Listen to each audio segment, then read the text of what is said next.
comenzar un breve acto que podríamos llamar de síntesis o claves de la libertad de la pornografía de Ana Valero Heredia. Agradecemos al Spaimenador que nos hayan acogido y tratado tan generosamente y a los asistentes que habéis podido acudir esta tarde. Yo tengo este libro, La libertad de la pornografía, como uno de los títulos de este año. Es uno de los libros que van a dar y que ya están generando un debate, una discusión, no solo por la oportunidad del tema, que podríamos considerar en gran medida una oportunidad sobrevenida, dada la actualidad de la discusión en torno a si, por ejemplo, la pornografía o el consumo de pornografía a edades tempranas está detrás del aumento de algunos de los casos de agresiones sexuales, colectivas, del tipo que llamamos la manada. En todo caso, que sea un acierto de oportunidad sobrevenido pertenece o cae del lado de lo casual, porque Ana Valero llevaba trabajando este tema años y simplemente el azar o el tiempo o lo que los griegos llamaban el kairos, ¿no? La oportunidad del libro la que ha quedado acreditada. Pero decía que es un texto clave, un texto, en mi opinión, fundamental, una de las lecturas del año, porque también es una expresión de un tipo de trabajo, de investigación, que no se queda recluido en los estrechos márgenes de la universidad, o sea, de la ventana de la academia hacia adentro, sino que, y esto es mérito de la autora, tanto de su estilo como de su prosa, como del esfuerzo de encontrar un lenguaje y un registro que pueda llegar a distintos públicos, un título que le interesa a la sociedad en su conjunto y que para mí además ejemplifica lo que entiendo que es la función más hermosa de la universidad, la de ser un puente en el que de tanto en tanto las profesoras, las investigadoras, los académicos devuelven la oportunidad que la sociedad les brinda de trabajar en este ámbito para proporcionar algunas claves explicativas de problemas que nos interesan a todos. Bien, esta es la idea de la primera clave de este libro, de la libertad de la pornografía y del tema que trata Ana.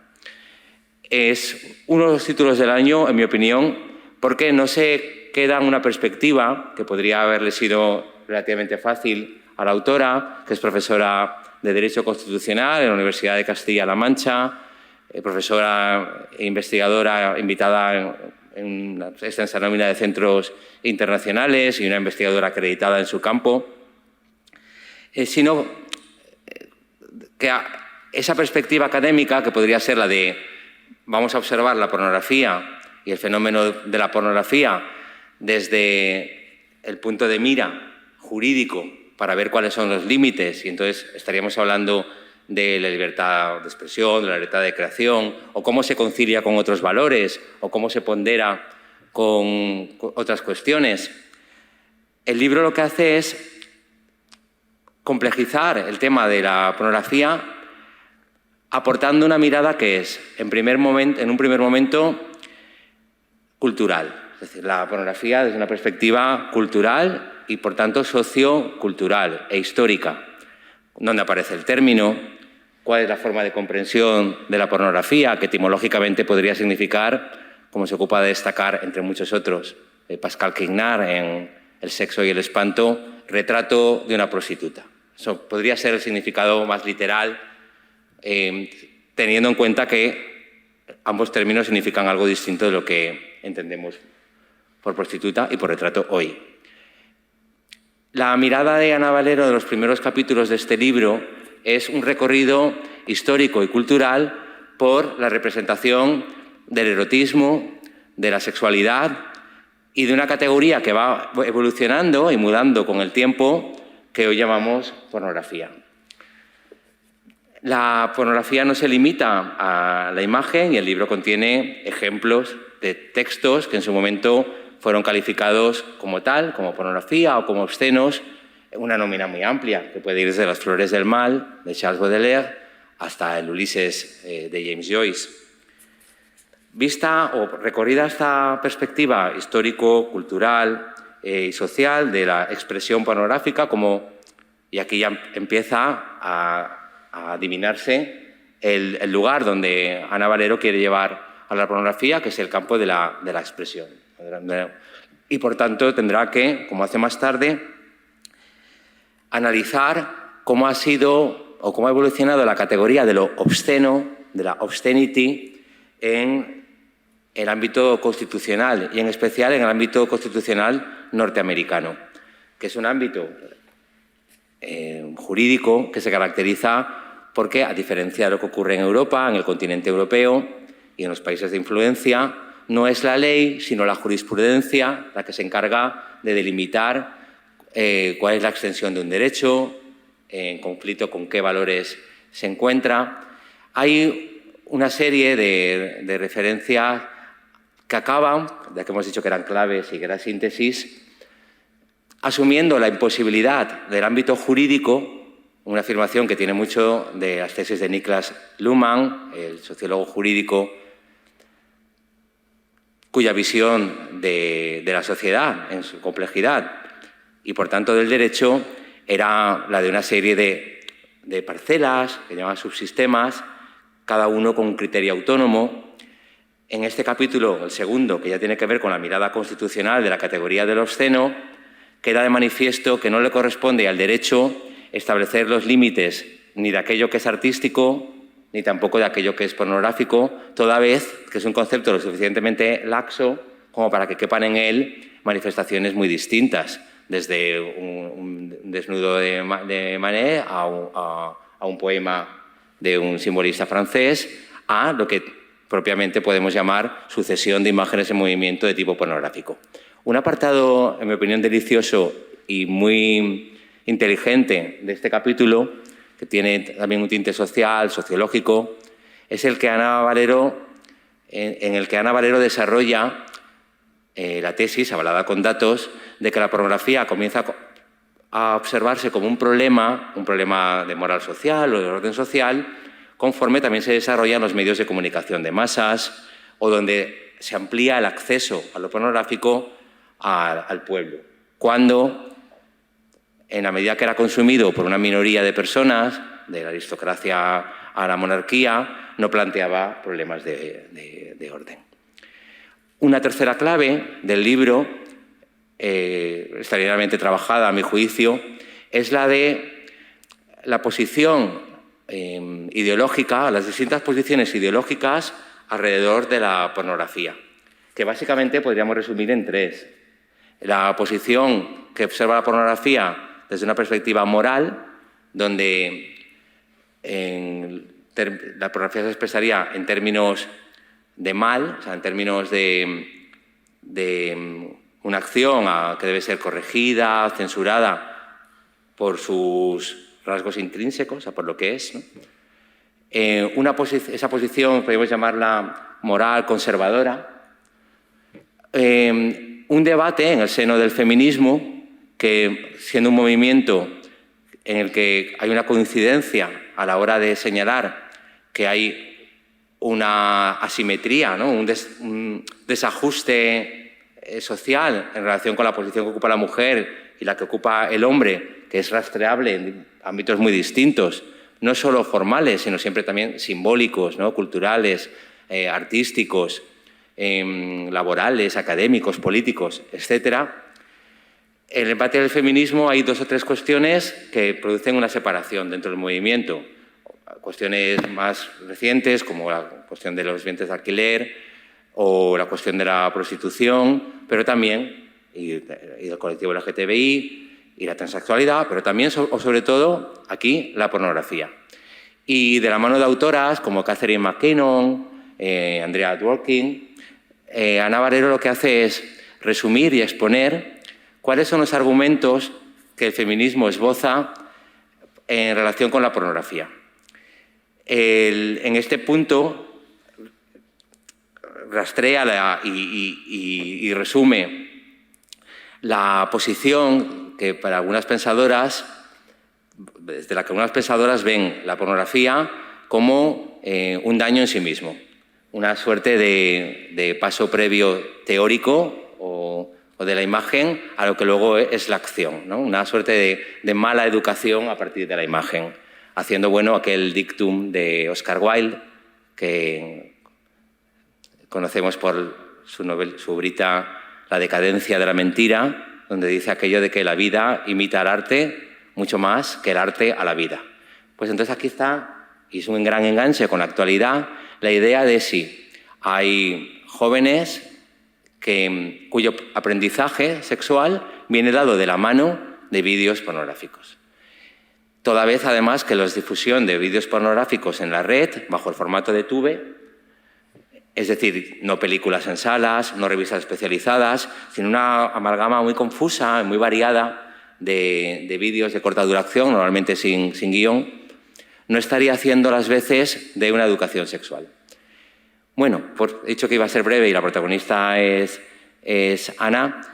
El final del libro, después de un recorrido preciso, exhaustivo, pero nunca pesado, sino siempre ágil, plantea la cuestión de la pornografía como un tema abierto en el que, en la parte más propositiva, podría producirse algunas transformaciones culturales al punto de que, como ya señalaba el prólogo de Erika Lust, una realizadora de pornografía bajo una mirada feminista, los vídeos escasamente imaginativos, repetitivos, un 45% de los cuales aproximadamente incluye violencia y vejaciones en historias pensadas sobre todo para el consumo de un público masculino, serían, si no sustituidas, sí acompañadas de otras realizaciones de películas eróticas, de ficciones pornográficas realizadas por mujeres,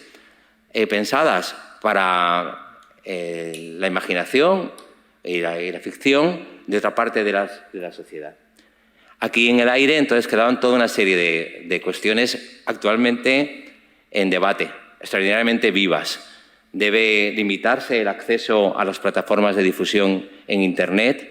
¿Qué dos valores colisionan o hay que ponderar? Posiblemente alguno tenga que ver con la libertad de expresión, de acceso, otro con el cuidado de la infancia o con en este caso, la seguridad, ¿no? Si tuviéramos, y parece que sí que hay algunas evidencias de que hay una correlación entre el aumento de las agresiones sexuales de jóvenes y el visionado de estos tubes, ¿no? De estos vídeos.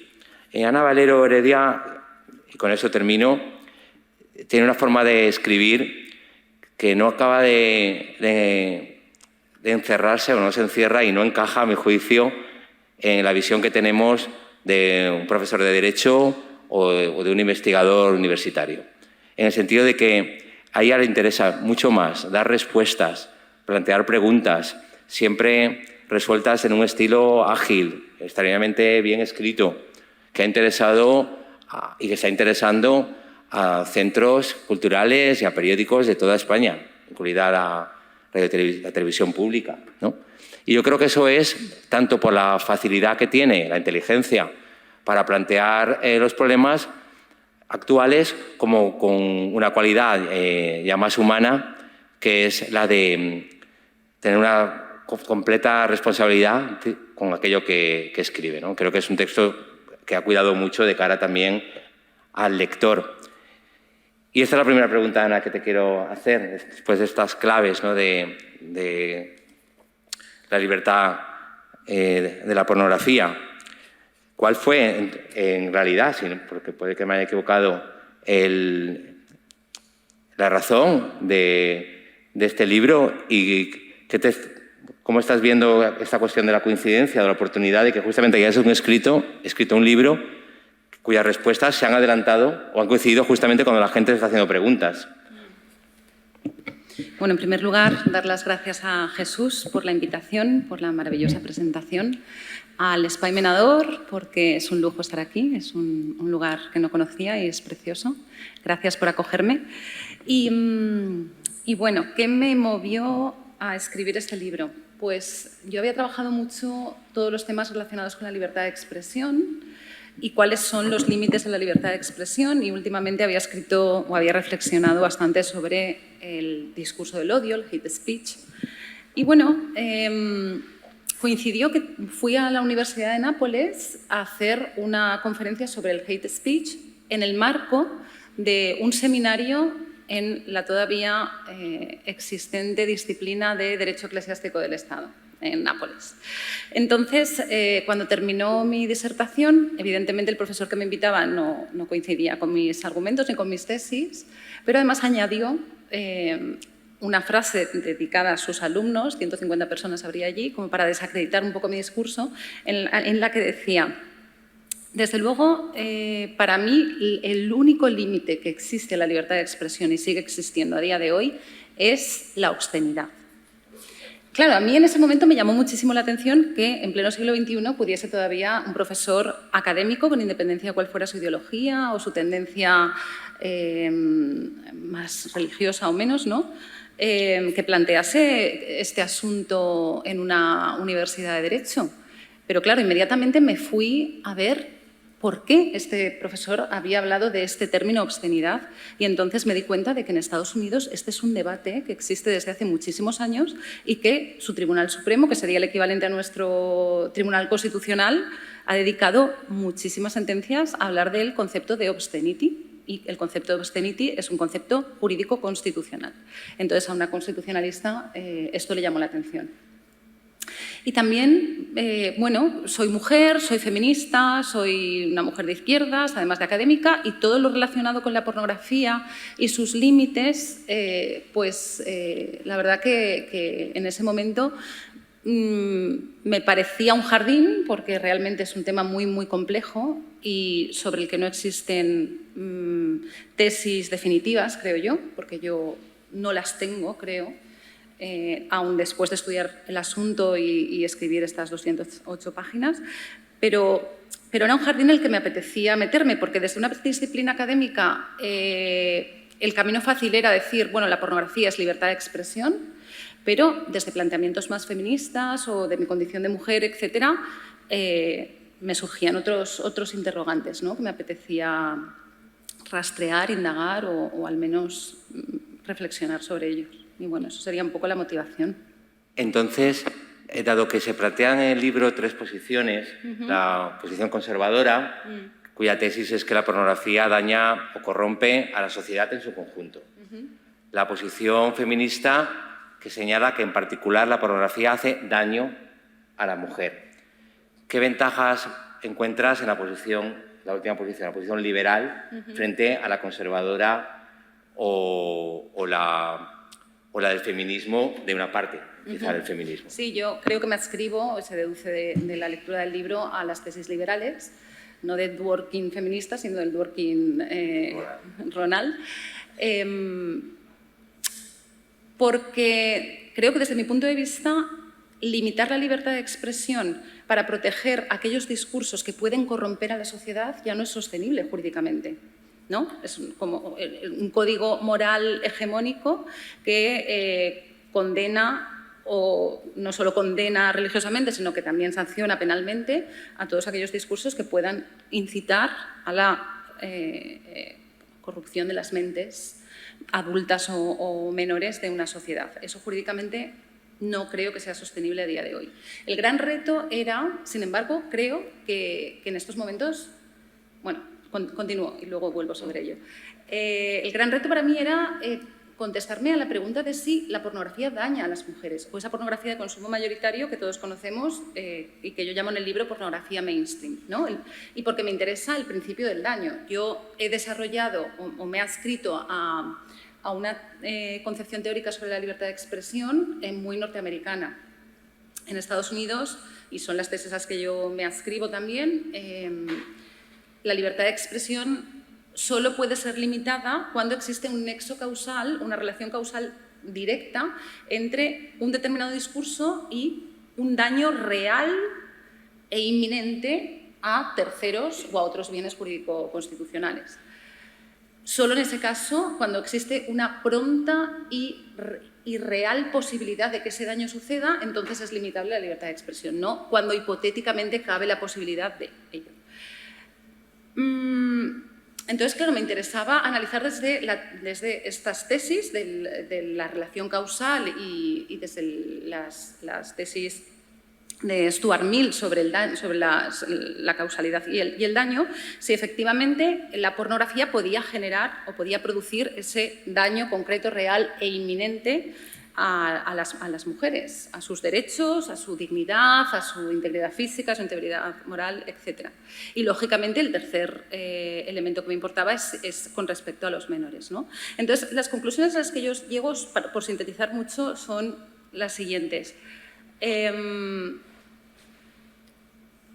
Y esto tiene que ver también con la idea de atribuirle a la mujer la condición de mayor de edad, porque parece que determinados discursos en materia de prostitución, ahora también en materia de pornografía, ¿no?, ubican a la mujer en una situación de menor de edad. Por eso yo, al principio del daño, en el caso de la mujer, llego a unas conclusiones distintas con respecto a las que llego a los menores. Y te decía esto de por qué creo que en la actualidad quizás se puede estar dando de nuevo esa conexión entre planteamientos conservadores y planteamientos más feministas, porque si estáis al tanto de la última propuesta de ley orgánica sobre proxenetismo presentada por el Partido Socialista unos días después de que se admitiese a trámite la famosa ley de solo el sí es sí, en ella se incluye un artículo que dice que se penaliza cualquier práctica de actos de naturaleza sexual a cambio de dinero u otra retribución equivalente. Claro, ¿qué se entiende por actos de naturaleza sexual? Es un concepto tan abstracto y tan ambiguo que claramente bajo él cabría la pornografía, ¿no? Entonces, creo que el legislador, en este caso no, al menos un grupo parlamentario, está asumiendo sin discusión y sin matices las tesis abolicionistas que mantuvieron en los años 80 Dworkin y McKinnon y muchas más en relación con la pornografía, que curiosamente fueron de la mano con las tesis conservadoras puritanas, del puritanismo religioso, que se plasmaron en ordenanzas municipales en Indianápolis y Minneapolis para abolir la pornografía. Creo que en este momento esa conjunción entre feminismo abolicionista y planteamientos desde que la izquierda está comprando esas tesis sin prestar atención a las limitaciones que puede estar produciendo sobre la libertad de expresión y bueno, asuntos realmente relevantes y definitorios de una sociedad democrática o de un Estado de Derecho democrático, ¿no? De hecho, bueno, ahora enseguida podemos abrir para que podamos plantear unas preguntas. Quizá entonces esta sería me reservo la siguiente, por si no hay intervenciones del público. Has mencionado la doctrina del juez Oliver Wendell Holmes, ¿no?, el Clear and Present Danger Test, lo que llamaban esa presencia de un daño que fuera concretable, etc.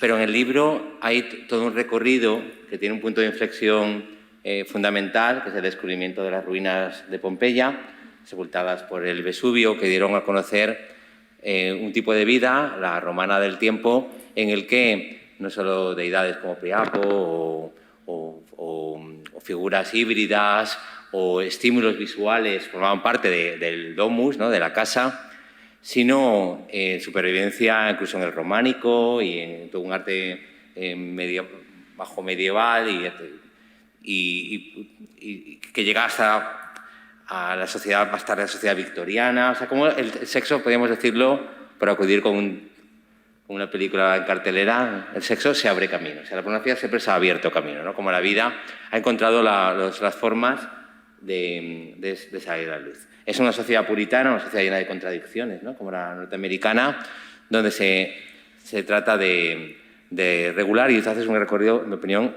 excelente, ¿no? Pero, ¿qué novedad supone Internet y los últimos medios de comunicación más difíciles de controlar, más difíciles de regular que el acceso a una sala X o que la venta o el alquiler de un vídeo en una pornografía? En alguna ocasión, que no hemos podido ya hablar, ha habido alguna divergencia entre nosotros sobre este punto. Porque algunos pensamos que, al igual que una máquina de vending, ¿no?, de venta, no puede ofrecer alcohol o tabaco porque no tiene garantizado que no hay un acceso de menores a los productos. Sin embargo, con Internet se ha sido mucho más permisivo, ¿no? Y existen estas plataformas. ¿Cómo crees que podría regularse hoy, ¿no? ¿Cuál es el desafío constitucional o el desafío en un plano político a la difusión en Internet de vídeos, cuando has señalado muy bien que el problema, básicamente, o único problema, puede ser el acceso de menores? ¿Qué solución planteas? Aunque ya sé que en tu libro en absoluto es dogmático y es extraordinariamente abierto y plural en posibilidades, ¿no? Pero ¿cuál verías tú personalmente? Claro. O sea, la pregunta difícil es si, adscribiéndome lógicamente a la idea de que una pornografía ética, por así decirlo, sería al menos necesaria para contrarrestar el discurso machista, sexista, deshumanizador y que entiende a la mujer como objeto subyugado al placer sexual masculino que está presente en la pornografía de consumo mayoritario, entendiendo que esa otra pornografía que defiende, o sea, que plasmada en creaciones visuales, a veces cinematográficas, a veces de corta duración, donde se exploran otras posibilidades sexuales, el deseo de la mujer, la descripción de las nuevas sexualidades y de un poco la ruptura con el binarismo sexual, etc. Entendiendo que todo ese discurso es necesario para contrarrestar el discurso preponderante, que sería el discurso propio de una sociedad patriarcal, plasmada también en la pornografía. O sea, la pornografía no es que es machista porque ese género es machista per se, sino que es una plasmación, ¿no?, de la sociedad patriarcal o desigual en la que vivimos. Aun siendo, desde mi punto de vista, necesario contrarrestar este discurso con nuevas opciones, porque yo soy muy yanqui también en lo que tiene que ver con la libre circulación de las ideas, el libre mercado de las ideas, ¿no?, como único medio para que la sociedad mayor de edad discrimine entre los discursos que valen la pena y de aquellos que son basura. Aun adscribiéndome a esas tesis, creo que si me preguntases si el Estado debería limitar de alguna manera o regular de alguna manera, regular de alguna manera todo lo que tiene que ver con la pornografía mainstream, mi contestación con respecto a mayores de edad sería: el Estado no puede entrar ahí, porque el Estado solo puede legislar sobre la voluntad y nunca sobre el deseo. Por lo tanto, los deseos sexuales de mitos de violación, etcétera, que puedan tener las propias mujeres, es algo que el Estado no puede discutir.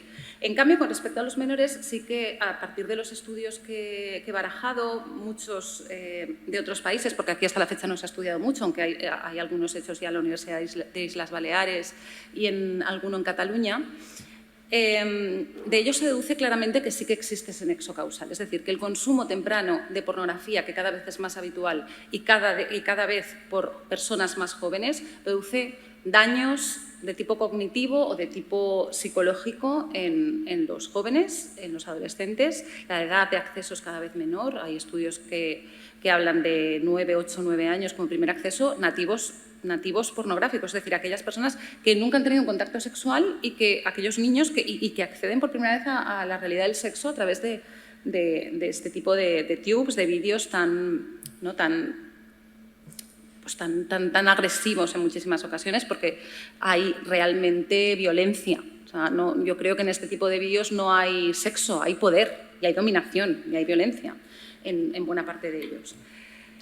Y eso sí que es un problema real, eso es un daño real a nuestra juventud y a la sociedad en su conjunto, por lo tanto. ¿Cómo evitar que ese daño real se produzca? En el nuevo contexto globalizado, tecnológico en el que vivimos, es decir, en Internet, la regulación... Yo no es que no comparta contigo la tesis de fondo, y es que es dañino ese tipo de pornografía y, por lo tanto, los menores no han de acceder a él. Lo que no sé es cómo. Realmente no creo que un Estado esté en capacidad de legislar para prohibir, porque, entre otras cosas, la pornografía procede de bueno, de donde procede la mayor parte de los contenidos de Internet. Proceden de lugares, paraísos digitales, podríamos decir ahora, ¿no? Cuya regulación pues, es muy poco concreta, incierta. Lo que hay detrás son grandes corporaciones opacas que no se sabe muy bien cómo se financian. En fin, es un tema muy complejo que no creo que pueda ser resuelto desde legislaciones nacionales, ni siquiera desde legislaciones del ámbito de la Unión Europea, porque es difícil, muy difícil controlar aquellos contenidos que puedan venir de otros países periféricos. Entonces, la muy socorrida apelación a la educación, en este caso, para mí es fundamental. La educación afectivo-sexual en la escuela es una tarea imprescindible y que requiere de una actuación, desde mi punto de vista, pronta por parte del legislador. Que, bueno, aparece en la nueva ley educativa que entra en vigor el próximo año, está la educación afectivo-sexual de manera transversal nuevamente. Yo creo que debería ser una materia autónoma, que debería ser obligatoria y no estar un poco al interés o a la concienciación o a la sensibilización que con el tema puedan tener centros educativos y profesores. O sea, creo que debería ser una obligación del currículo educativo obligatorio. Pero no creo que la prohibición, no porque quizás no piense que proceda, pero creo que no es posible tecnológicamente ni jurídicamente. Pues con eso podríamos dar paso a algunas participaciones del público, recordando, que se me olvidó mencionarlo junto con los agradecimientos al Menador, que esta charla, que ha sido breve, se enmarca dentro del proyecto educativo que llevamos en la Universitat Jaume I, la norma y la imagen. Es una reflexión de cuestiones jurídicas, políticas, actuales, a partir de imágenes que pueden proceder de las ficciones cinematográficas o de las series de televisión y, ¿por qué no?, también de la pornografía. Es un mérito de un trabajo es haber encontrado un tema interesante. Los tres negocios que en la actualidad mueven el mundo, las armas, las drogas y la pornografía, sin que ambas haya una relación de naturaleza similar, que hay que tener muchísimo cuidado con la criminalización de una expresión como esa, simplemente unidas por la cantidad de negocio que trae, pues yo creo que hacía imprescindible contar con una experta en imagen y en su relación con la libertad de expresión. Y yo creo que ha sido estupendo. Podríamos aprovechar que queda un poquito para alguna cuestión del público, ¿te parece? Bueno, yo te doy un aplauso. Gracias a ti, Jesús.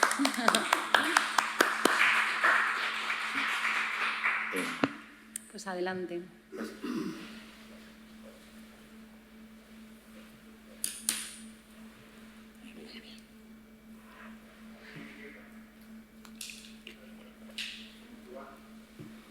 Tiene que grabarse ahora. Bueno, yo no sé, me siento un poco culpable de participar en un debate sobre un libro que todavía no he leído, pero bueno. Hay varias cuestiones que se han planteado que sí que me interesan.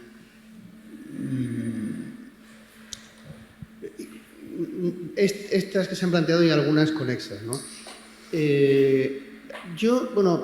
Lo de si la pornografía se generaliza a partir de los medios de formación de masas que decía Agustín García Calvo,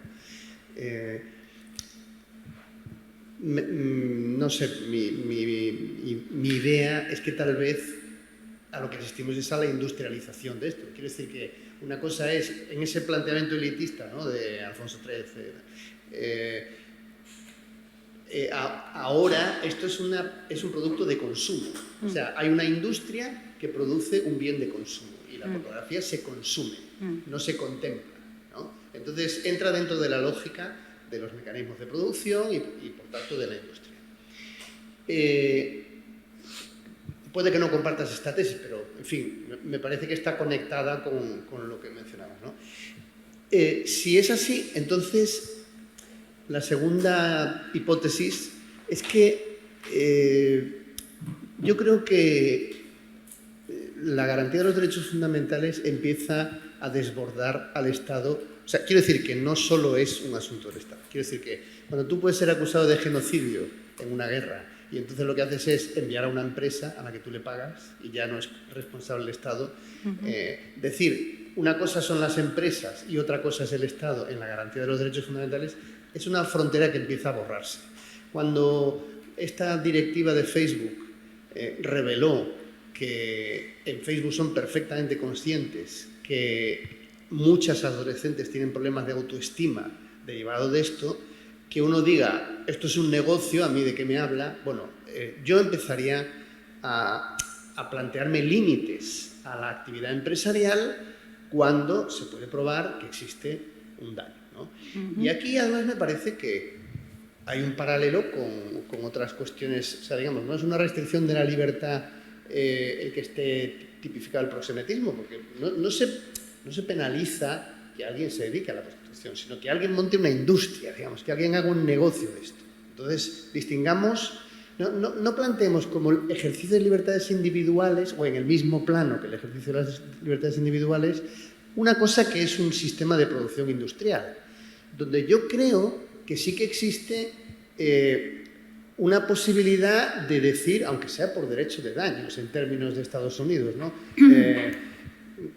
Lo digo porque ya existe el precedente de que la publicidad que cosifica a la mujer tiene un mecanismo de supervisión y uno no puede decir, oiga, esto es libertad de empresa. Bueno, si usted generaliza un sistema en el que la mujer es planteada como un objeto para hacer atractivo otro objeto de consumo, pues entonces esa publicidad se retira, ¿no? Con lo cual, uno no está diciendo, yo no voy contra la libertad de expresión, ni contra la libertad de producción industrial, ni contra los derechos del consumidor. Pero si una actividad industrial utiliza un determinado modelo que generalizado termina por dañar la autoestima de las personas, ¿no? y las posibilidades de que las personas sean tratadas con respeto unas por otras, ¿no? Pues entonces sí que hay una vía. No tanto desde el punto de vista de la censura. Es más, yo creo que sería preferible que este tipo de acciones las pudiesen ejercer los individuos, ¿no?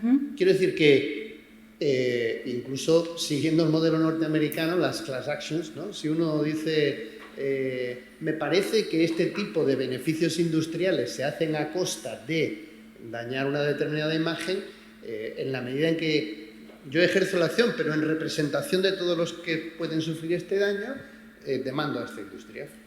Y eso no implica un replanteamiento constitucional profundo, sino creo que es una vía jurídica de acción que para este y para otros temas, porque a mí me interesa, muy conectado con la libertad de expresión, el contenido del derecho a recibir información veraz en el mundo de la posverdad, de las fake news. De las fake news. Y entonces uno dice, como se está planteando, vamos a limitar esto, ¿no? ¿Por qué no pones en manos de los ciudadanos que puedan ejercer acciones contra la violación flagrante del derecho a recibir información veraz, ¿no?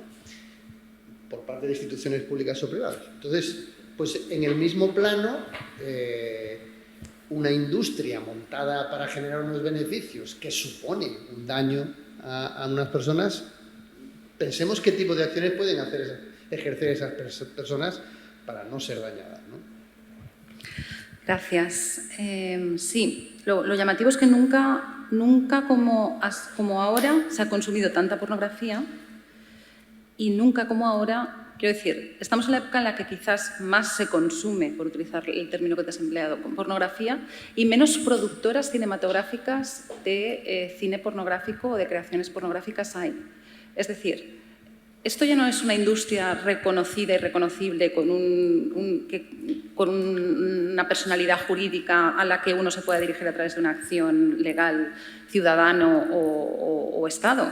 Es que estamos en tiempos en los que las propias productoras cinematográficas independientes que hacen pornografía distinta a esta de consumo mayoritario han sido las primeras que han levantado la mano para decir, ojo, como esta cláusula tan ambigua y abstracta se convierta en la posibilidad de prohibir la pornografía, las primeras perjudicadas somos nosotras.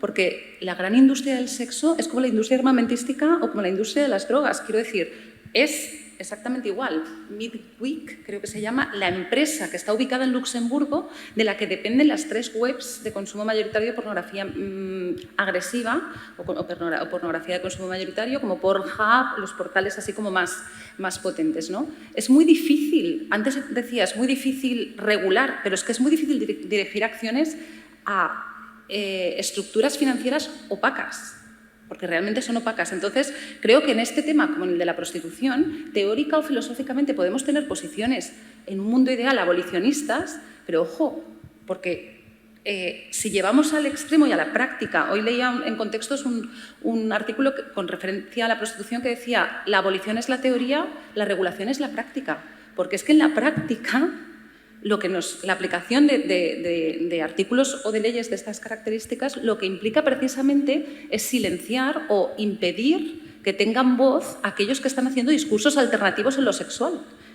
Que, curiosamente, una de las tesis que yo defiendo y que me parece más bonitas en el libro es el carácter político del discurso sexual a lo largo de la historia.